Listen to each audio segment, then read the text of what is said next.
대한민국 중심 채널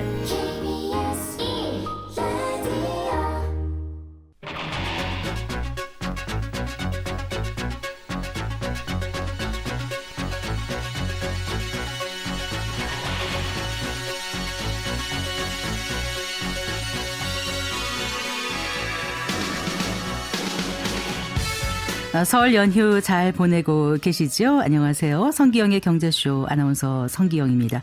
이번 주 성기영의 경제쇼에서는 2025년 국내외 경제를 뒤흔드는 경제 이슈부터 새롭게 떠올라서 앞으로도 지속될 주요 기술 혹은 주목받을 글로벌 사업 트렌드 그리고 불확실한 경제 상황에서 눈여겨봐야 할 투자 키워드를 모아서 살펴보는 특집 마련했습니다. 설 특집 2025 경제 키워드 오늘 세 번째 순서로 트럼프 또 제2의 IMF 등의 키워드로 2025년 대내외 투자 환경을 살펴보고 어떠한 투자가 성공 투자로 이어질 수 있을지 생각해보는 시간 마련했습니다. 그리고 디지털 기술이 급속도로 발달하면서 전 산업에서 디지털 전환이 급격히 이루어지고 있지요. 디지털 전환은 단순한 기술 발전을 넘어서서 경제 성장의 새로운 패러다임을 제시하고 있는데요. 디지털 전환의 어떤 요소들이 경제 성장에 기여할지에 대해서 오늘 자세히 짚어보겠습니다. 네, 이번 주 성기영의 경제쇼에서 설 특집으로 마련한 2025 경제 키워드 세 번째 시간입니다. 2025년 투자 시장을 제대로 분석하고 전망하기 위한 세 가지 키워드 오늘 어떤 걸까요? 먼저 함께 하실 분 소개해드리겠습니다. 김학주 한동대 ICT 창업학부 교수 스튜디오에 모셨습니다. 반갑습니다. 네, 안녕하세요. 안녕하세요. 2025 경제 키워드란 주제로 이제 설 특집 방송 저희가 보내드리고 있는데 출연하신 분들께 이제 사전에 여쭤봤거든요. 교수님께서는 2025년을 관통하는 경제 키워드로 트럼프, 뭐 또 제2의 IMF 이런 단어들을 짚어주셨더라고요. 네네. 네. 그러니까 아무래도 뭐 트럼프를 빼고 얘기할 수는 없으니까요. 그리고 또 이제 한국의 어떤 그런 상황을 봤을 때 뭐 기업이 좀 많이 늙어서 이제는 설비가 제대로 돌아가지 않는 뭐 그런 상태로 갈 수 있으니까 네. 마치 이제 90년대 말에 있었던 IMF 사태하고 좀 비슷하게 되지 않을까 뭐 이런 우려도 좀 말씀드려보겠습니다. 네, 그래요. 일단 트럼프를 뭐 빼놓고 말할 수 없다. 충분히 공감이 되는 대목일 거예요. 네, 많은 분들이 그렇게 생각하실 텐데 이제 트럼프 2기 행정부가 지난 1월 20일에 시작하지 않았습니까? 첫날 취임사 새벽에 이제 같이 보셨을 거라고 생각하는데 그 취임사가 막 나오면서 벌써 그 금융시장이 막 출렁이고 했거든요. 네. 어떻게 보면 전 세계 금융시장이 트럼프의 입 말만 쳐다보고 있다고 해도 과언이 아닐 정도인데 어떻게 좀 그 이후에 그 금융시장 추이를 잠깐 좀 짚어보고 얘기를 나눠볼까요? 사람들이 이제 대통령 공약에 많이 이제 그 일희일비하는데 사실 공약이 이루어진 경우는 거의 없었습니다. 오히려 그 반대가 많았죠. 미국 얘기 말씀하시는 그렇습니다. 거예요? 네. 예, 그래서 이제 트럼프 1기 행정부 때도 트럼프는 기술 기업하고 갈등을 빚었고요. 오히려 전통 에너지를 많이 좀 장려했지 않았습니까? 근데 그의 재임 기간에 주가 상승률이 제일 좋았던 건 기술주였고요.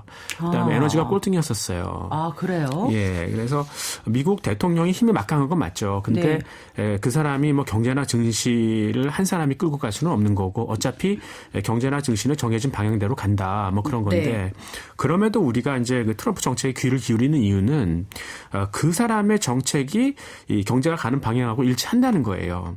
그래서 이번에 당선된 이유도 그런 거고. 그러니까 인류의 고민이라는 게 뭘까요? 그러니까 일단 인구 노령화 있지 않습니까? 네. 그러니까 늙으면 사람들이 소비보다는 저축을 더 하게 되는 거고. 네. 그러니까 소비 안 하면 뭐 기업들은 투자하고 싶습니까? 그러면 이제 고용도 잘 안 되는 거고. 팔아도 사는 사람이 많지 않으면요. 그렇죠. 못 만들죠. 그러니까 이제 이 저성장의 굴레에 빠지게 되는 거예요. 그러면은 어차피 성장은 글렀으니까 이제 비용이라도 절감하자. 그러면 스마트하고 좀 더 효율적으로 가야 된다. 뭐 이런 그래서 인공지능이라든가 디지털의 세계가 이제 등장을 하는 거고요. 네. 지금 세계적으로 이제 은퇴 인구 늘어나면서 노동력이 부족하지 않습니까? 사람 대신에 이제 기계가 일을 해줘야 되는 거죠. 네. 그래서 로보틱스가 지금 부각되고 있고 네. 또 다른 고민은 그동안 너무 인류가 무모하게 성장을 했던 것 같아요. 그러니까 좀 이 환경 파괴적으로 성장을 한 거죠. 그러다 보니까 이제 친환경을 신경 써야 되는데 너무 신재생에만 의존을 한 거죠. 근데 신재생 에너지는 지금도 많아요. 근데 그거를 송전망이 없어서 갖고 오지 못하는 거 아니겠어요? 네. 예, 그러니까 뭐 조금 더 무탄소 전기를 현실적으로 얻을 수 있는 대안. 네. 그러면은 이제 소형 원자로 네. 이런 것까지 신경을 쓰자. 네. 그다음에 에너지를 조금 덜 써도 빠른 계산을 할 수 있는 게 뭘까? 그게 이제 양자 컴퓨터 같은 거죠. 네. 그런데 관심을 갖고 있는 거고. 그러니까 이제 트럼프라는 사람에 대한 기대가 너무나 앞서갔기 때문에 가끔 주가도 또 실망 매물 나오고 뭐 변동폭이 좀 커지는 것 같습니다. 근데 우리가 믿는 게 트럼프가 아니고요. 우리 어차피 이제 인류가 궁극적으로 가는 방향이기 때문에 네. 제가 지금 말씀드린 그런 이 테마라는 게 장기적으로 계속 지속될 것 같습니다. 네. 예. 많은 분들이 양자 컴퓨터가 뭐지 하고 궁금해하세요. 들어는 봤는데 설명해봐 그럼 잘 설명을 못 하거든요. 나오신 네. 김에 잠깐 좀 말씀해 주시면 그러니까 양자 컴퓨터는 지금의 컴퓨터하고 좀 달리 네. 계산하는 방식이 양자의 특성, 그러니까 네. 원자나 분자, 뭐 그다음에 양성자, 중성자 얘네들이 움직이는 게 사실 작은 입자가 움직이는 게 굉장히 독특한 특성을 갖고 있거든요. 네. 그 특성을 이용해서 계산을 빨리 하자, 뭐 그런 원리인 것 같습니다. 네. 예. 그럼 양자 컴퓨터가 나오면 기존에 우리가 말하는 인공지능하고는 어떻게 되는 거예요? 그러니까 인공지능보다는 계산하는 방식이 완전 틀려서요. 네. 훨씬 더 빠른 계산을 할 수 있으니까요. 네. 근데 이제 인공지능이 조금 똑똑해지다 보니까 양자를 거들어서 양자가 스스로의 일에 좀 집중할 수 있는 네. 예, 그렇게 약간 좀 코어워크이 되는 것 같습니다. 코어워크 서로 네. 공존하는 예, 공존하는, 거예요. 예. 네. 일단 알겠습니다. 이제 트럼프를 쫓아가는 게 아니라 이제 트럼프가 집권한 미국의 그 경제를 쫓아가는 거잖아요. 전 네. 세계가 어떻게 보면 네. 그게 이제 주목할 수밖에 없는 건데 그래도 트럼프가 집권하면서 가상자산 시장이 굉장히 커질 거라는 네. 기대를 충분히 하게끔 하지 않았습니까? 그리고 그렇죠. 실제로 미국 증권거래위원회 SEC잖아요. 거기에 네. 가상자산 TF도 새롭게 출범한 건가요?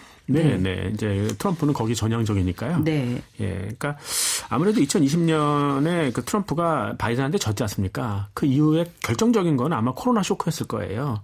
그때 이제 그 미국의 민낯, 그러니까 뭐 헬스케어의 어떤 문제들, 그리고 네. 이 부의 불균형. 근데 네. 트럼프 입장에서는 자기도 아메리카 퍼스트를 외치면서 중국이나 아시아에서 이제 부가가치를 뺏어서 갖다 네. 준 것 같은데 이게 정부 혼자만 힘으로는 안 되는구나. 역부족이다. 결국은 민간이 스스로 부가가치를 만들어야 된다. 이게 이제 웹3의 정신 아니겠습니까? 네. 그런 거를 인정했던 것 같아요. 근데 과연 이 대중이라는 존재가 네. 과연 부가가치 할 만큼 스마트하냐. 근데 요즘에 그런 도구가 나오지 않습니까? 그러니까 인공지능이라든가 아니면 챗GPT. 네. 학생들도 챗GPT를 쓰는 학생과 그렇지 않은 학생하고는 리서치 능력이 많이 차이가 나더라고요. 네. 그러니까 이제는 학교에서 보시면 느끼시죠. 근데 학생들 그렇죠. 대부분 요즘은 이제 활용하고 있지 않습니까? 그러니까 이제 약간 부정적으로 활용하는 금방 눈에 띄고요. 부정적으로 활용. 예, 부정행위 이런 거 말고 확실히 리서치에는 도움이 되는 것 같아요. 네. 그러니까 트럼프 입장에서도 규제만 풀어주면 스스로 부가가치 할 수 있는 그런 도구가 생기고 있으니 네. 이제는 자유롭게 부가가치 할 수 있는 그 인프라로 디지털 화폐를 보급하자 네. 뭐 이런 계획이거든요. 그러니까 누구나 이제 사업 아이디어를 내면 뭐 투자자를 금융기관에 중개 없이 네. 바로 직거래로 연결시킬 수 있다. 이게 이제 탈중개 금융 네. 아니겠습니까? 네. 예. 그리고 이제는 이 NFT라는 게 누가 그 소유권을 갖고 있는지. 토큰이요? 네. 예, 예. 그러니까 그렇게 되면 공동 투자가 쉬워질 거 아니겠습니까? 네. 그러니까 이제 누구라도 새로운 아이디어를 내면은 쉽게 자금 조달이 될 수 있게 그러면 이 사회에 새로운 부가가치가 쉽게 잉태될 수 있을 것이다. 네. 이게 우리가 바라는 바고 그 도구로 이제 블록체인 기반의 디지털 화폐가 제공하면 어떻겠냐. 이게 네. 이제 암호화폐의 성장 스토리거든요. 네. 그래서 그 스토리 맞는 것 같아요. 네, 그러니까 맞는 것 같은데 네. 트럼프는 이전에는 거기에 반대했다가 이제 네. 이번 선거 나오면서 네. 아주 급격히 찬성으로 돌아섰지 않습니까? 그러니까 이제 자기가 과거에 전통적인 어떤 제조업을 살리려고 했다가 이게 아니구나라는 거를 이제 그동안 깨달은 거죠. 네. 그래서 사람들은 이제 어떤 코인이 가치가 오를까 이것만 생각하는 것 같아요. 근데 이제 화폐의 가치라는 건 많은 사람들이 이용해야 되는 거 아니겠어요? 그렇죠. 네. 예, 근데 지금 블록체인의 약점이라는 게 뭐냐면 느려요. 그러니까 그렇다고 좀 속도를 빨리 하기 위해서 이거를 뭐 인증 절차를 간단하게 해버리면 네. 또 해킹당할 수 있거든요. 네. 그러니까 안전하면서도 좀 빠른 거래를 유도할 수 있는 그런 기술을 누가 갖고 있는지 네. 그런 코인들 네. 아니면은 좀 쉽게 사람들이 모일 수 있는 생태계를 마련할 수 있다든가 네. 그리고 여기에 재미있는 콘텐츠까지 더해가지고 좀 더 많은 사람들이 모일 수 있게 하는 그런 코인들이 그런 기능성 코인들이 앞으로 좀 가격이 많이 오를 것 같습니다. 네. 지금 국가 에너지 비상사태를 취임과 함께 선포하지 않았습니까? 네. 그러면서 이제 또, 전통 에너지인 석유 경제에 트럼프 대통령이 주목하고 있다는 걸 다들 깨달았을 텐데, 네. 아무래도 앞으로 유가는 어떻게 될 거라고 전망하시는지, 또 미국의 에너지 정책은 어떻게 갈 거라고 보시는지. 글쎄요, 이제 말씀해 주신다면요. 유가라는 거는 결국 이제 석유의 사용을 점점점 줄이면서 전기로 무게 중심이 넘어가지 않습니까? 그럼 결국은 이제 협상력이 약해질 수밖에 없을 것 같아요. 네. 그러니까 바이든이 그동안 너무 이제 석유를 금하다 보니까 이게 석유가 좀 모자라지 않습니까? 투자가 안 돼서. 네. 그래서 좀 잠깐 좋았을 뿐. 그리고 이 트럼프는 여전히 이제 석유를 좋아하고 특히 이제 석유를 버릴 수는 없는 노릇 아니겠어요? 그럼 어떻게 사용할 거냐는 거죠. 그러니까 그동안 인류가 너무 석유를 어리석게 사용한 거죠. 그냥 태웠지 않습니까? 그래서 운송수단의 연료로 사용한 거잖아요. 네. 이렇게 하지 말자. 그냥 이걸 쪼개자는 거죠.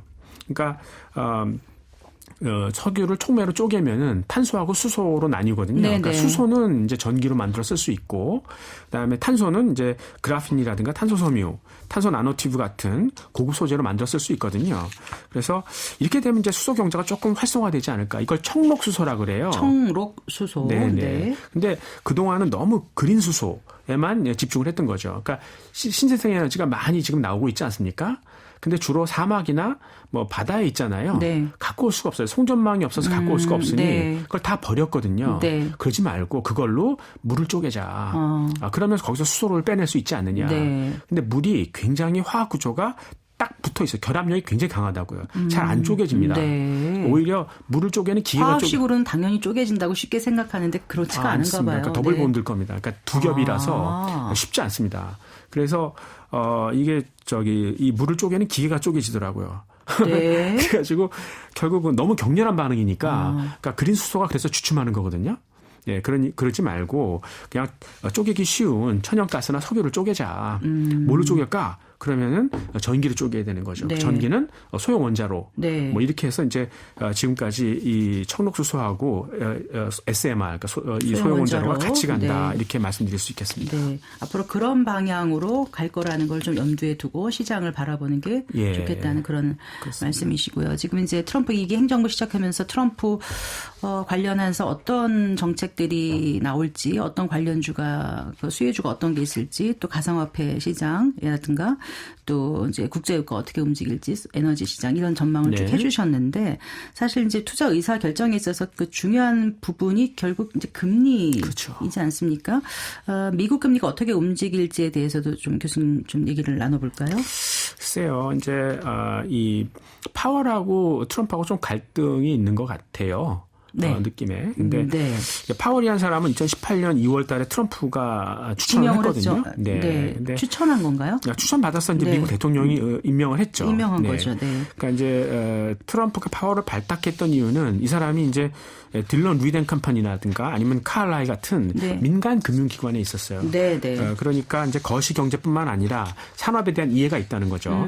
그러니까 이제 새롭게 성장하는 산업들을 이해하고 그들을 지원할 수 있도록 금리를 네. 좀 내려달라 그랬는데 이제 파월은 오히려 거꾸로 갔죠. 그래서 금리를 올려버렸습니다. 그래서 갈등을 빚었는데 이번에도 트럼프는 금리를 내려서 경기를 부양하려고 하는데 네, 네. 이제 파월 입장에서는 그것이 통제할 수 없는 인플레를 만들까봐 이제 이거를 좀 경계하는 게 아니냐. 뭐 이런 의견이 있습니다. 그래서 올해의 어떤 그 기준금리 인하 횟수를 4번에서 2번으로 줄였지 않습니까? 네. 그래서 원래 이렇게 대통령 취임할 때 이 대통령과 결이 다른 장관들은 사임하는 게 관례예요. 네, 그런데 안 하겠다고 의지를 밝혔죠. 근데 아닌가요? 이 연준이라는 건 중앙은행이기 때문에 네. 독립성이 있어서 네. 이 사람은 2026년 2월까지는 해야 돼요. 그러니까 내년 2월까지. 네네. 네. 그러니까 SEC 의장인 게리 겐슬러는 이제 그만뒀잖아요. 네, 임기 남았는데도. 네. 예, 그래서 이제 갈등을 좀 빚고 있는데 이제 파월이 고금리를 유지하는 또 다른 의도가 있지 않나라는 의도요? 예, 이유가 아니고 의심을 의도요? 예, 한번 그거 한번 의심을 하는 일각의 어떤 그런 의심도 있거든요. 어떤 그러니까 예를 들면 이제 뭐 트럼프가 디지털 금융을 지금 지원하고 있잖아요. 그러면 이 금융기관에서 돈은 좀 빠지게 돼 있어요. 근데 만일 파월이 금리를 높게 올려준다 그러면 금융기관에서 빠져나오는 돈들이 조금 천천히 나온다. 네. 근데 이제 이렇게 되면 이제 뭐 이 기존 금융 세력에 도전하는 이 핀테크 업체들이 네. 자금 조달 잘 못할 거고, 네. 예 그리고 이 고금리가 유지되면 트럼프가 추진하는 신기술 어떤 그런 사업들이 좀 지장을 받을 것이고, 네. 그리고 이제 증시에도 부정적일 거 아니겠어요? 파월은 그러면은 어떤 경제적 이유가 아니라 어떤 정치적으로 약간 뭐 예. 그런 고려가 있다고 지금 말씀하시는 것처럼 제가 이해한 게 맞습니까? 그동안 이제 조금 네. 이 파월이나 뭐 다른 게리 겐슬러나 이렇게 움직이는 걸 보면 약간 민주당스럽게 움직이지 않았나 뭐 그렇게 좀 보여지는 부분이 있습니다. 어쨌거나 그러면 이제 금리 정책이 트럼프 대통령이 원하는 어떤 경기 부양이라든가 이런 쪽으로 가기는 어려울 수도 있고 약간 이제 연준과 엇박자를 낼 수도 이제 있다. 그랬을 그러니 때 점점 더 금리 예측이 더 어려워질 수도 있다라는 생각이 드네요. 그렇지. 약간 의도성이 있다 그러면 간헐적으로 증시에 충격을 줄 수도 있다. 이렇게 볼 수 있겠습니다. 네.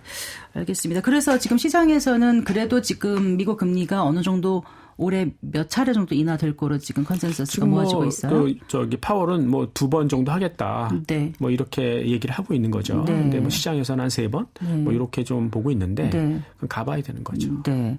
이게 이제 중요한 게 또 우리 금통위 네. 그 금리 결정에도 영향을 줄 수 있죠. 영향을 줄 수밖에 없으니까. 네.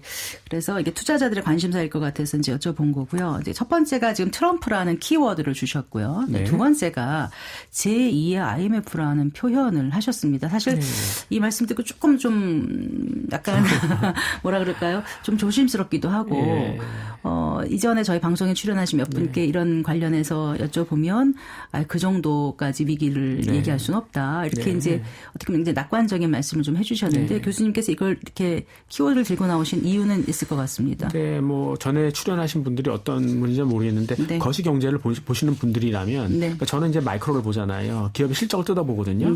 근데 숫자들이 약간 좀 약간 위기 가깝게 나오는 기업들이 있는 거죠. 기업들이요? 한국의 어떤 그러한 뭐 철강이라든가 화학 그리고 뭐 배터리 뭐 이런 쪽의 기업들은 조금 긴장해야 될 만한 그래서 한국 기업들 중에서 이제 자금난에 빠져들어가는 산업들도 좀 있거든요.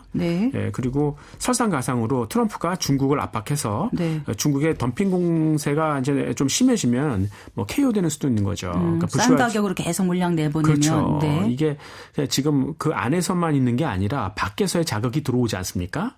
그러니까 계속 이 트럼프가 중국을 압박하면은 그 풍선 효과로 계속 대외에서는 덤핑 공세가 이어질 수 있으니까 그러니까 IMF라는 게 결국 외환의 위기라기보다는 우리나라의 설비가 제대로 돌아가지 않아서 부실화돼서 이제 나타난 사태인데 그와 비슷한 그런 일들이 벌어질 수 있지 않을까라고 이제 경계를 하는 거죠.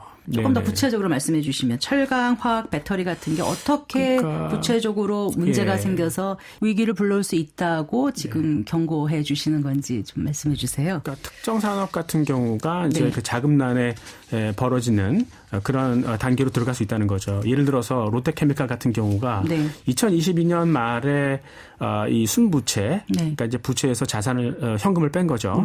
그게 한 0.2조 원 정도 됐었는데 2천억 원. 그 사이에 뭐 한 2년 3년 정도 그 사이에 지금 순부채가 뭐 7.1조 원까지 올라왔으니까요. 7조 1천억 원이요? 그럼 30배 넘게 올라왔다고요? 그렇죠. 그러니까 이제 뭐 배수보다는 하여튼 그 규모가 너무 기하급수적으로 늘어나니까 결국은 이제 이런 것들이 중국에서의 덤핑 공세 같은 거 아니겠어요?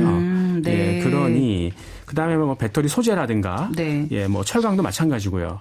뭐 이렇게 되면 결국은 이제 그 우리나라 기업 중에서 이제 뭐 문을 닫는 그런 기업들이 생길 수 있을 것 같고 그러면 이제 부실 근처에 있는 그런 기업들도 어차피 거기에 돈 빌려준 은행이 있을 거 아니겠습니까? 그렇죠. 다 연결돼 있으니까. 그러면 이제 금융 경색으로 이어져서 부실 근처에 있는 기업들도 부실화될 수도 있는 뭐 그런 상태일 것이다. 그럼 큰 기업 하나가 문제가 생기면 연결돼서 문제된 사람들도 많고 또 근로자, 금융기관 보니까 정말 많이 줄줄이 지금 그렇죠. 엮여 있기 때문에 네네.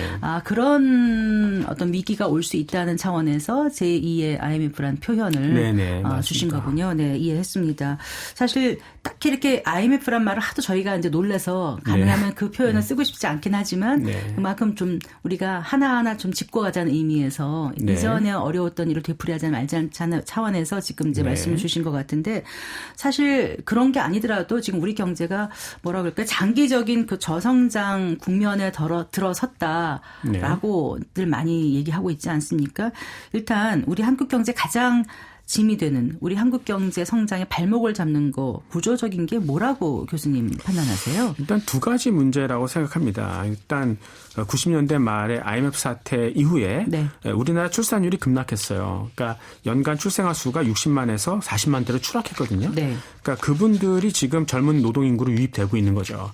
근데 사실 소비는 젊은이들이 주로 하지 않습니까? 그럼 내수는 위축될 수밖에 없는 거고 지금 일본의 1인당 GDP가 한국하고 비슷하거나 오히려 떨어졌거든요. 약간 떨어졌죠. 그러니까 일본은 지금 95년 수준의 1인당 GDP를 30년째 유지하고 있어요. 그러니까 이건 이제 잃어버린 30년이라고 하는데 인구 고령화의 충격이 그렇게 크다는 거죠. 그런데 한국은 일본보다 훨씬 빠른 노령화를 겪었지 않습니까? 작년 연말에 이미 초고령화 사회에 진입했죠. 그렇죠. 그래서 요즘 이제 한국 스포츠가 과거보다 좀 실력이 약간 못한 것 같아요. 그러니까 중고등학교 운동부를 한번 가보세요.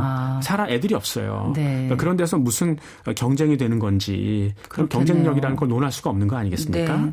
그래서 이제 사람이 좀 적더라도 경쟁을 유발할 수 있는 교육 시스템이 있어야 되는 건데 한국은 거기서 좀 실패하는 것 같고 또 하나는 이제는 선진 소비국들도 뭐 한국이나 중국, 일본, 독일 이런 데서 이제 물건을 맡기기보다는 스스로 생산하고 싶어 하거든요. 그러니까 그게 전문 용어로 리쇼링이라고 그러지 않습니까? 그래서 그동안 이제 제품이 많이 맞춤형으로 바뀌어졌지 않습니까? 그러다 보니까 그 안에 차별화를 위한 고급 정보가 들어가 있거든요. 근데 그거를 뭐 중국 제조업체한테 그냥 다 보여줄 수 없는 거잖아요. 그러니까 스스로 생산을 해야 되는 거죠. 그래서 기존에 이제 생산 시설을 갖고 있는 기업들은 뭐 타격을 받을 수밖에 없는 거고 그러니까 과잉 설비를 소화시키기 위해서 결국 덤핑 경쟁을 해야 되는 거고요.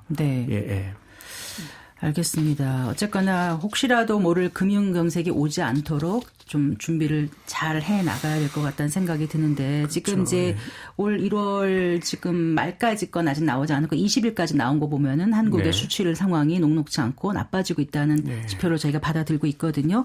작년에는 그래도 이제 반도체, 자동차 그나마 이렇게 수출로 쭉 버틸 수 있게 해줬는데 수출마저 안 좋다면 앞으로 어떻게 될까 좀 실상을 조금 더 짚어보면 좀 어떨까요, 교수님?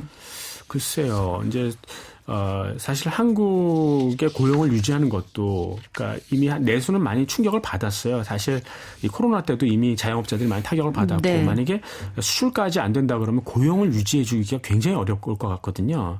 그래서 조금 그러니까 아까 이제 제2의 IMF 사태라고 이제 그 약간 자극적인 얘기를 한 것도 그만큼 긴장해야 된다는 거를 이제 반증하는 것입니다. 그리고요, 이제 이 부동산 시장도 좀 짚어봐야 되는 게, 이렇게 부동산 가격이 폭등해가지고 정말 그 고통을 겪는 분들도 많지만 이게 또 폭락을 하더라도 좀 문제가 되는데 너무 변동성이 큰 게 가장 큰 문제인 것 같고요. 근데 최근에 보면 작년 7, 8월에 부동산 가격에 이제 정점을 찍다가 연말로 가면서 점점 거래가 안 되고 물론 비수도권 지역 같은 경우는 계속 마이너스이긴 하지만 지금 이제 뭔가가 거래가 안 되고 있다는 그런 거를 볼 때 사람들이 더 이상 할 수 있는 여력도 없는 거고 전반적으로 이렇게 뭔가 활기가 없다는 생각이 들거든요. 그래서 뭐 인구가 이제 좀 꺾이고 좀 이렇게 감소세로 들어가면 결국 뭐 전반적인 집 수요는 하락하는 거 아니겠어요? 근데 그럼에도 강남은 예외적이었었죠. 근데 강남 집값이 고공행진을 할 수 있었던 요인은 두 가지라고 생각합니다. 첫 번째는 이제 대학병원이 강남에 있는 거 아니겠어요? 그러니까 사람이 이제 늙으면 이제 면역이 약해지지 않습니까? 우리 몸에도 암세포는 계속 매일 생기고 있어요. 근데 면역이 죽이는 거지 않습니까? 근데 약해지면 결국은 암세포가 계속 늘 수밖에 없는 거고 이제 그런 치명적인 질병이 걸리게 되는 거고 동네 의원에서는 해결이 안 되고 그럼 대학병원을 가야 되는데 강남에 있다. 교수님께서는 교육보다 질병 때문에 강남에 있다 이렇게 생각하세요? 대학병원이 굉장히 중요한 요인이고요. 네. 그다음에 이제 그 교육도 마찬가지고요. 네. 그러니까 일타 강사가 강남에 있으니까. 근데 요즘에 출산율이 떨어져서 결국 이제 학생들이 좀 부족하다면서요. 강남 학원도 구조조정 얘기가 나오더라고요. 예. 그런가요? 네. 예. 그리고 점차 이제 디지털 인공지능이 발전을 하면 결국 이 원격 진료가 보급이 될 거 아니겠어요? 네. 이제 그렇게 되면 이제 꼭 굳이 강남에 안 살아도 결국 대학병원 서비스를 어디서든 받을 수 있다라는 게 네. 강남 사는 사람들한테 좀 어떤 그러한 불안 요인이 될 수 있지 않을까 뭐 이런 생각도 하는데요.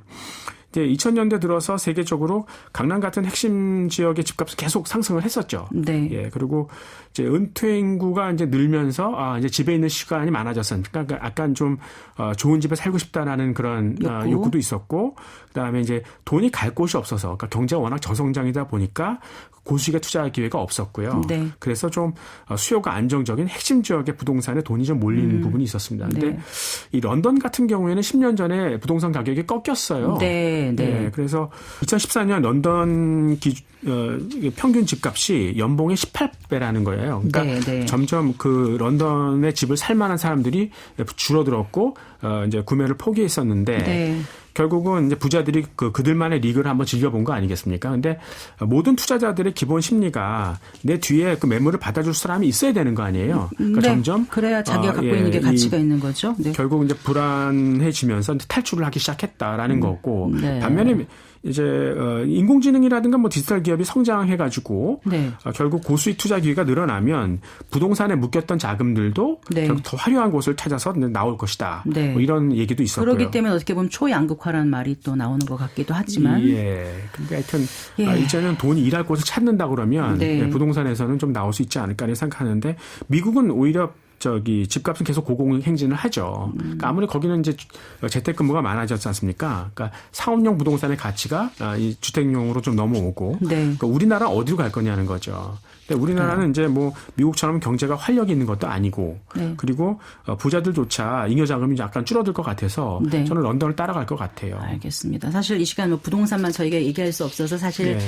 2025년 이제 대내외 투자 환경을 짚어보고 어떤 투자가 가장 잃지 않는 성공적인 투자 방법인지 얘기하기 위해서 가장 큰 키워드로 트럼프와 네. 지금 제2의 IMF라는 이제 화두를 던져주시고 그 중에서 몇 가지를 좀 짚어봤습니다. 네.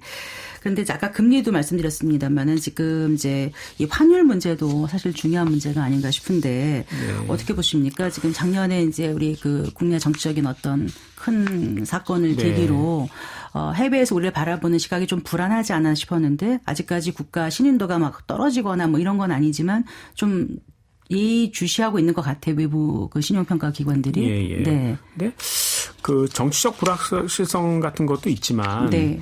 근데 사실 이 원화 가치 하락 요인을 대라 그러면 되게 많을 것 같아요. 그런데 이제 네. 가장 큰 이유를 뭐 말씀을 드리면 교역 감소가 가장 크죠. 교역 감소. 네. 예, 그러니까 삼성전자가 수출을 하면 네. 달러를 갖고 들어올 거 아니겠습니까? 네. 종업원 월급 줘야 되잖아요. 그 달러를 팔아가지고 원화를 사야 될 거 아니겠어요? 그렇죠. 이런 거래가 교역이 줄어들면 점점 사라질 수 있다. 뭐 이런 생각이 있고요.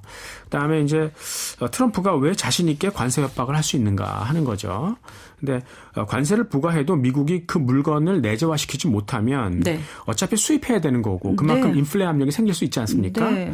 미국 내 근데 소비자들은 비싸게 사야 되고요. 그렇죠. 네. 근데 트럼프는 2018년에 중국산 수입품에 대해서 관세를 최대 25%까지 올렸었어요. 네. 그때도 이제 그 미국의 인플레 우려하는 사람들이 있었죠. 근데 그런 일은 없었습니다. 그 전에 위안화의 가치가 먼저 하락했죠. 그러니까 중국 수출 줄어들면 네. 그 경제를 우려하는 투자자들이 먼저 중국을 이탈해 버린 거죠. 그리고 중국 사람들도 뭐 자기네 이 통화가 떨어질 것 같으면 먼저 해외 자산을 해외로 도피하는 경우가 되게 많았고요. 네. 그래서 이제 달러 강세라든가 미국의 어떤 수입 물가가 안정되는 뭐 그런 사태가 먼저 있었던 거고요. 그러니까 이번에도 트럼프가 관세 협박을 하는 것만으로도 아시아 통화가 좀 네. 절하되지 않을까 네. 뭐 그런 생각을 갖고 있습니다. 네. 근데 아직 이번에 이제 취임하면서 얼마 지나지 않았습니다만 특별한 액션이 아직 나오지 않아서 그래서 네. 이제 어느 정도 원화값이 좀 진정되는 환율이 네. 진정되는 그런 모습이긴 한데 그럼 올해 한 해 환율은 어떻게 전망하세요, 교수님? 글쎄요. 저는 굉장히 구조적인 그런 원화 가치 절하가 예상이 되기 때문에 네. 사실 출산율이 떨어졌다는 것만으로도 있고 결국 뭐 그러면 젊은이도 줄어들 거 아니겠습니까? 그러니까 돈이 일한다는 게 결국은 이제 투자된다는 거잖아요. 그러면은 소비를 안 하는데 기업은 투자하지 않을 거고 돈이 한국에 들어와서 투자될 일이 없어요. 돈이 일할 게 없다고요. 그렇다면 앞으로 이제 이 한국에 돈이 들어올 일이 없으니까 결국 원화의 가치가 좀 떨어질 수 있고 또 방위비라든가 뭐 이제 에너지 수입의 문제, 재정의 문제 이런 거 생각해봐도 좀 많이 좀 이 원화는 앞으로 구조적으로 좀 절하되지 않을까 이런 생각을 돈은 해봅니다. 돈 되는 대로 가지 돈의 움직임이라는 그렇죠. 게 예. 애국심을 말할 수는 없지 않습니까? 그렇죠. 그러니까 지난번에도 한 말씀드렸는데 일본의 와타나베 부인이 예. 결국 해외 자산을 샀고, 그러니까 일본의 정부 부채는 굉장히 많지만 부자 나라라고 하는 게 네. 일본의 그 민간인들이 결국 해외에 많은 자산을 사서 네. 이제 버틸 수 있었다는 거 아니겠습니까? 싸게 그러니까 빌려서. 우리도 이제 개인 투자자들이 잘 버티는 게 필요할 것 같습니다. 네. 어쨌든 큰 틀에서 많이 지금 변하고 있다는 생각이 들어요. 네, 네. 네. 자, 그 트럼프와 제2의 IMF란 그 화두를 던져주셨는데 이런 상황에서 이제 그러면 이제 2025년에 어떻게 투자해야 될지 끝으로 좀 마무리를 좀 해주셨으면 합니다. 사실 진부한 얘기지만 또 위기가 기회란 얘기를 많이 하고요. 네. 지나고 나면 어려울 때 용기 내서 뭔가를 했던 사람이 훗날에 그렇죠. 많은 네. 자산을 갖게 되는 그런 것도 또 왕왕 보기도 해서 네, 네. 또 그게 또 어떻게 보면 또 투자의 세계고 냉엄하기도 하지만 냉혹하기도 하지만 또 웃는 사람이 항상 또 있기도 마련이거든요. 그런 거죠. 그래서 지금 우리 생활이 많이 바뀌는 것 같아요. 그러니까 거기에 그 흐름을 잘 알고 그거를 미리 보고 먼저 투자하는 게 굉장히 중요한 부분일 것 같습니다. 그래서 지금 가장 큰 변화가 이제 인공지능이 진화했다는 거 아니겠어요? 그러니까 이제 기계가 사람의 눈을 닮아요. 그래서 네. 그동안은 이제 문자하고 숫자만 봤지만 이제는 이미지. 동영상도 보면서 네. 그리고 이제 뇌를 닮는 거죠. 우리가 이 기억 가운데 쓸데없는 거는 다 잊어버리지 않습니까? 그리고 남아있는 기억도 굉장히 축약해서 이렇게 정보 전달을 하거든요. 예, 그러니까 이 인공지능이라는 게 굉장히 사람처럼 네. 이 정보의 처리량을 이렇게 줄이는 그런 기술을 배워갑니다. 그래서 앞으로는 이제 사람 옆에서 말귀도 알아듣고 네. 그다음에 사람에게 대답도 할 수 있는 네. 그러니까 커뮤니케이션이 되지 않습니까? 그렇게 되면 앞으로 사람 닮은 로봇, 휴머노이드 시대로 갈 것이다. 네. 그래서 2025년 가장 큰 화두가 이제 휴머노이드 같아요. 네. 그리고 은퇴 인구가 늘어나니까 당연히 이제 세계적으로 노동력 부족하고 로보틱스 해야 되는데 네. 로봇가 이제 잘못 오작동하면은 사고 나지 않습니까? 그러니까 시뮬레이션을 굉장히 잘해야 돼요. 네. 근데 양자 물리학이 발달을 하면서 네. 예, 그러니까 이제 좀 더 이 시뮬레이션의 능력이 커지고 거기서는 엔비디아가 네. 이제 가장 하이라이트 되어 있는 그런 업체라고 볼 수 있을 것 같아요. 그래서 지금은 이제 로보틱스하고 이 로보틱스의 플랫폼을 테슬라하고 엔비디아가 주도하고 있고 끝으로 이제 인공지능이 왜 사람들이 관심을 갖냐면 결국 이게 남을 이길 수 있는 도구지 않습니까? 네. 예, 그러니까 더 강한 도구를 찾는다면 뭘까? 그럼 양자 컴퓨터죠. 그러니까 네. 그런 것들 해서 그러니까 이제 젠슨 왕이 앞으로 15년, 30년 걸린다고 하지만 진짜 그게 확실하다 그러면 그건 아마 주가는 더 오를 거예요. 근데 하여튼 네. 불확실하니까 지금 주가는 주춤거리고 있으나 어떤 구글 윌로와 같은 혁신이 뭐 계속 나오지 않을까. 왜냐하면 사람들을 경쟁자를 이겨야 되니까. 네. 뭐 이렇게 생각을 합니다. 그래서 네. 오늘 뭐 말씀드린 거 우리가 주목할 거는 우리 생활 방식이 좀 바뀌어 갈 것인데 거기에 필요한 기술을 공부하고 네. 장기 투자하는 것. 네. 그렇게 정리할 수 있겠습니다. 네. 혹시나 이런 건 좀 조심해야 되겠다. 뭐 이런 거 말씀해 주실 게 있을까요? 글쎄요. 이제 너무 이제 트럼프가 하는 그런 액션에 대해서 또 과도하게 행동하고 또 코인 같은 것들에 대해서 물론 이제 디지털 코인이 순기능이 있습니다. 근데 펀더멘탈이 있는 것 위주로 좀 가는 해야지. 게 좋을 것 같고 네. 너무 이제 투기적으로 가버리면 근거가 없는 것에 가버리게 되면은 그거는 잃을 수 있는 돈만 투자해라. 네.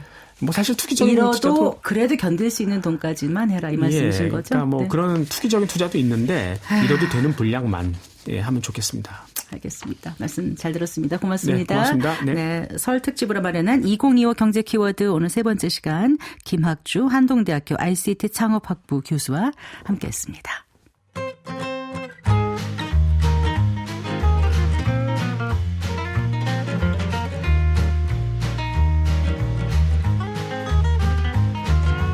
경제 맛집 투자 핫플. 지금은 돈 벌기 딱 좋은 시간.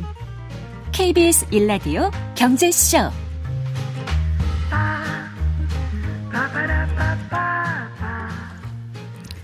디지털 기술의 혁신으로 새롭게 창출되는 상품과 서비스가 우리 경제와 일상에 미치는 영향에 대해서 알아보는 디지털 이코노미 순서입니다. 오늘도 KDI 한국개발연구원 김동영 박사와 함께하겠습니다. 어서 나오십시오. 안녕하세요. 안녕하세요. 자, 오늘 어떤 내용 준비하셨다고요? 네, 우리가 디지털 이코노미라는 이름으로 디지털 전환이 필요한 이유들, AI 전환의 중요성, 네. 신기술의 특징, 혁신의 중요성 이런 것들에 대해서 다각도로 이야기를 해보고 있는데요. 그런데 본질적으로 우리가 이런 주제의 이야기를 나누는 이유가 오늘날 경제를 성장시키는 도구와 요소가 이 디지털에 있기 때문일 겁니다. 네. 그렇다면 도대체 경제는 어떤 경우에 성장하는가에 대해서도 살펴볼 필요가 있을 텐데요. 네. 이 시대를 막론하고 적용할 수 있는 경제 성장의 요인들이 존재한다면 네.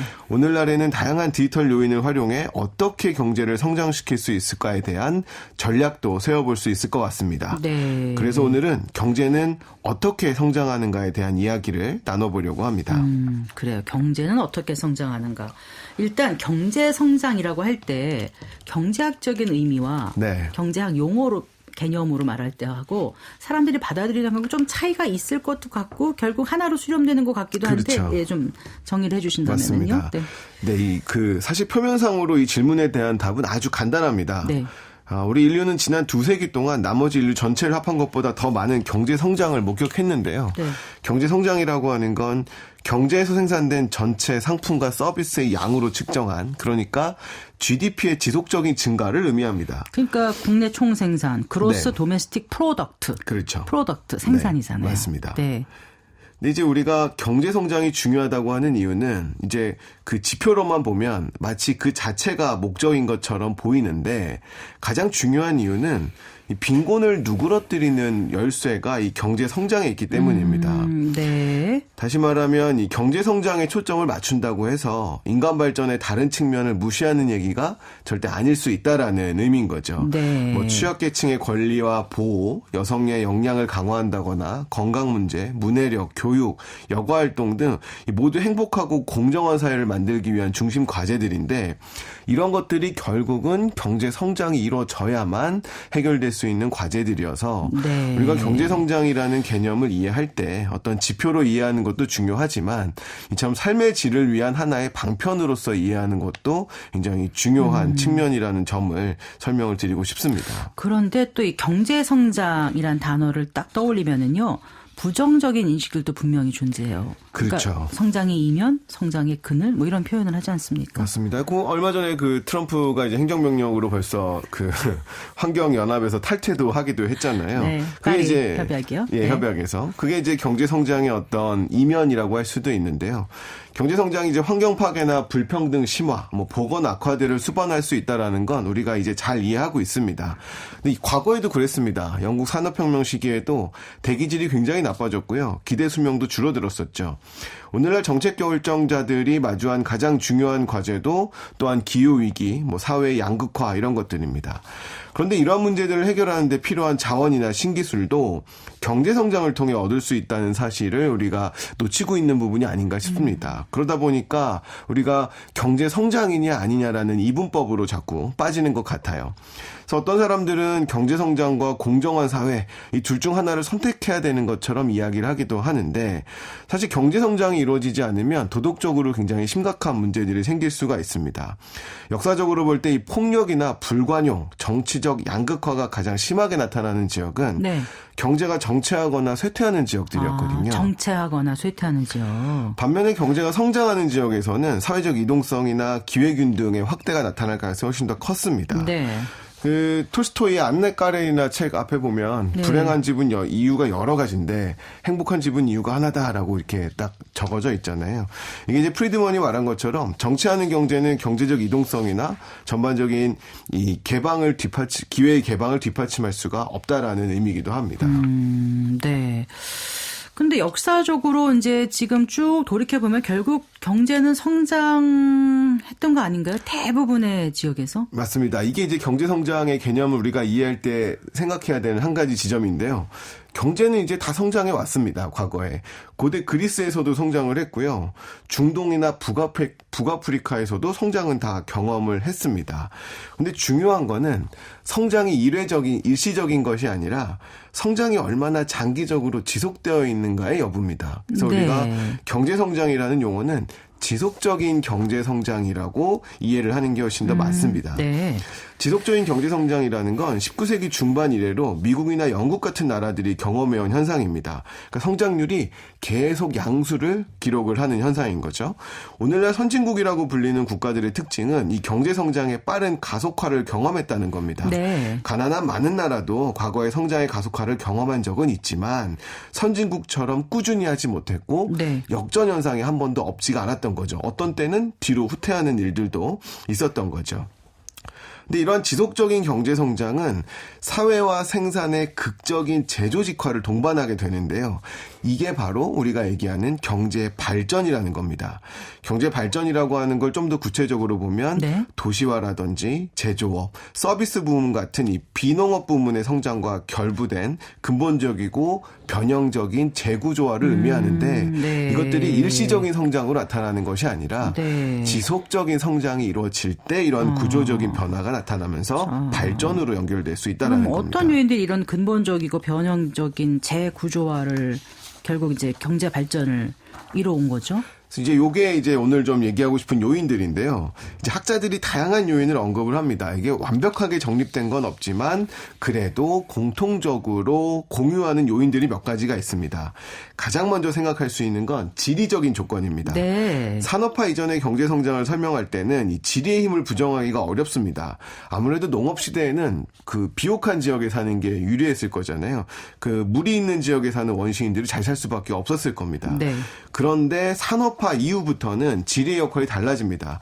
이때부터는 지리적인 기본 요인보다는 이 밀접한 근접성과 관련된 네트워크 효과가 있느냐, 규모의 경제가 나타나느냐가 굉장히 중요해지거든요. 네. 그렇다면 지리 그 자체보다는 운송 인프라가 경제 성장에 굉장한 중요한 역할을 담당을 합니다. 네. 로마 제국도 도로 시스템 투자를 중요시했고요. 중국도 이 수나라나 당나라 때 만든 대운하가 성장에 큰 영향을 미칩니다. 네. 영국에서도 도로나 운하 연결망 때문에 산업화에 성공하면서 경제가 부흥을 하죠. 네. 요게 이제 일전에 제가 기술 변화를 얘기하면서 세계화가 어떻게 달라졌는가 이런 거 설명을 드렸었는데요. 너무너무 궁금하신 분들은 이제 다시 보기 유튜브를 보시면 될 것 같고요. 네. 그러면서 이제 VR 기술의 중요성까지 말씀을 드렸는데 기억납니다. 네. 모두 운송 인프라가 구축되었기 때문에 가능한 일들입니다.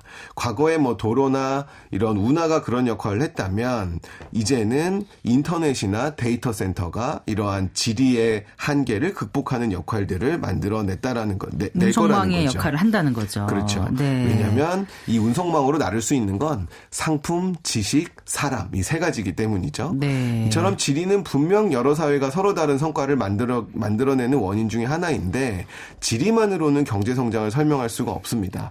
만약에 지리가 유일한 요인이었다면 우리의 운명은 수천 년 전에 이미 결정되어 있을 거기 그렇죠. 때문이죠. 태어난 거기서 그냥 크게 벗어나지 못하고 그 운명 그대로 살아야 되는 그렇죠. 거죠. 네. 네. 그러니까 지리 외에 그럼 강조돼야 되는 요인들은 또 어떤 게 있을까요? 이제 제가 정책을 연구하는 사람이다 보니까 네. 이 제도 얘기를 안 할 수가 없는데요. 어떤 면으로 보더라도 제도는 정말 경제 성장의 중요한 요인이라고 할 수 있습니다. 일반적으로 경제 성장은 뭐 기계나 공장, 학교에 대한 투자로 가능해진다고 설명을 하는데 네. 이러한 요인들은 경제 성장의 원인이라기보다는 결과에 가깝습니다. 성장의 원인을 이해하려면 한 사회의 구성원들이 공장을 지어서 투자하고 학교에 진학하고 새로운 기술을 습득하는 유인에 대해서 연구를 해야 됩니다. 네. 그 유인을 제공하는 요인이 바로 제도라는 거죠. 네. 이 제도는 어떤 행동에 따른 비용과 편익을 정해놓은 게임의 규칙입니다. 이러한 규칙은 사회의 법적, 정치적, 종교적 특징을 담고 있고요. 그러니까 문화적인 신념이나 사회 규범을 담고 있다라는 의미이기도 합니다. 네. 그러다 보니까 제도가 바뀌어야 경제적으로 유리함에도 불구하고 제도가 잘 안 바뀝니다. 이런 문화가 묻어있기 때문이죠. 네. 그래서 경직적인 노동제도가 바뀌어야 되고 뭐 개인정보제도가 조금 더 유연해져야 함에도 제도가 빠르게 바뀌지 않는 이유가 그런 것들이고 네. 이 제도가 얼마나 빠르게 바뀌냐가 실패하는 경제와 번영을 누리는 경제를 가르는 핵심으로 꼽히고 있습니다. 그 지난해 노벨 경제학상 수상한 그 데런 에스모글로우 교수인가요? 네네. 그분이 포용적 제도가 네. 경제 성장의 핵심이라고 그렇죠. 얘기했던 거죠. 맞습니다. 이제 언론에서 이제 제도라고만 이야기를 해서 지금 조금 더 세분화해서 말씀을 드리고 싶은데요. 이 제도를 경제적 제도하고 정치적 제도로 구분할 수 있는데요. 사실 이 둘은 서로 영향을 주고받는 요인입니다. 왜냐하면 이 정치제도는 경제제도의 함수고요. 정치제도는 사람들의 경제적 유인을 만들어내는 제도이기 때문입니다. 네. 주목해야 할 점은 단기적인 성장은 경제제도만으로 가능한데 장기적인 성장은 이 정치제도와 연관된다는 겁니다. 네. 정치제도는 사회 권력을 누가 갖는지에 따라 결정이 되거든요.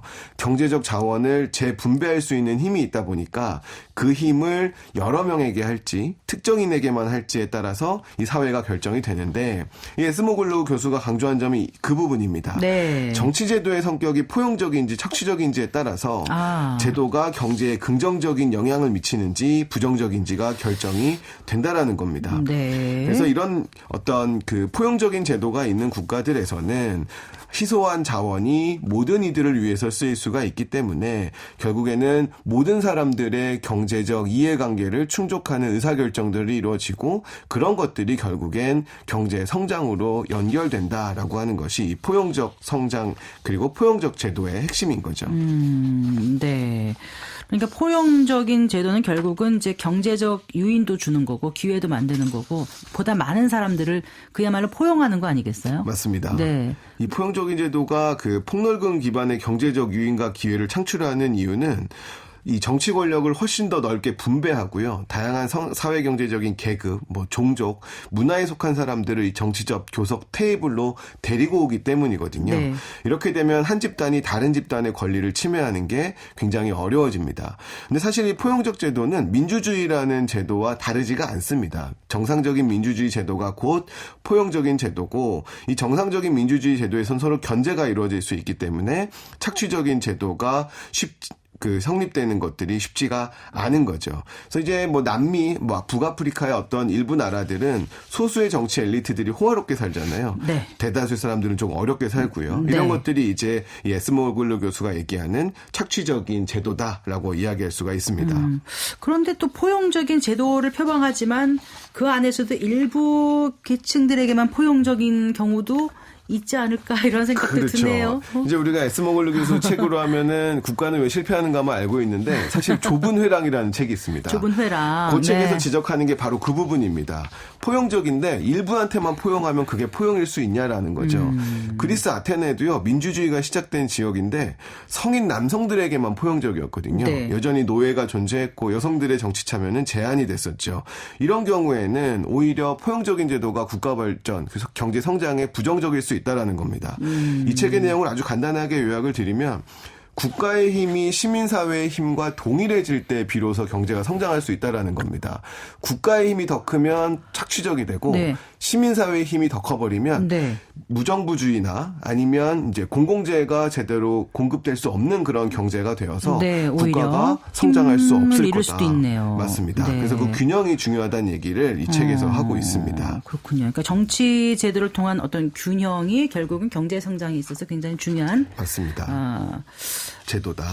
네. 그런 말씀을 해주셨어요. 네. 자, 오늘 이제 디지털 전환과 경제 성장이라는 주제로 말씀하셨는데, 자, 정리를 끝으로 좀 해주신다면요. 예, 이 경제 성장의 요인들을 우리가 디지털 경제 시대에도 이해하는 이유는 이거는 일종의 보편적으로 유효한 요인들이기 때문입니다. 지리적인 제약이 과거의 운송 인프라로 극복이 되었다면 오늘날에는 인터넷과 통신 인프라로 극복이 될 거고요. 네. 변하던 세상에 맞춰서 경제와 정치 제도가 유연하고 포용적이지 않다면 아무리 좋은 신기술이 등장하더라도 성장으로 이어지지 않을 것이기 때문입니다. 네. 특히 제도와 관련해서는 단위를 국가로만 생각하지 않고 청취자들이 몸담고 있는 조직을 단위로 생각해봐도 좋을 것 같습니다. 제도가 국가 성장의 핵심이든 조직 성장의 핵심이 될 수도 있다는 의미입니다. 그리고 네. 다른 점은 우리는 국가를 선택하기 좀 어렵지만 조직은 이런 판단으로 또 선택을 할 수가 있으니까요. 그렇겠네요. 네. 자, 오늘날 경제는 정치화되고 정치는 종교화되고 있습니다. 물론 종교를 정치화하기도 하고요.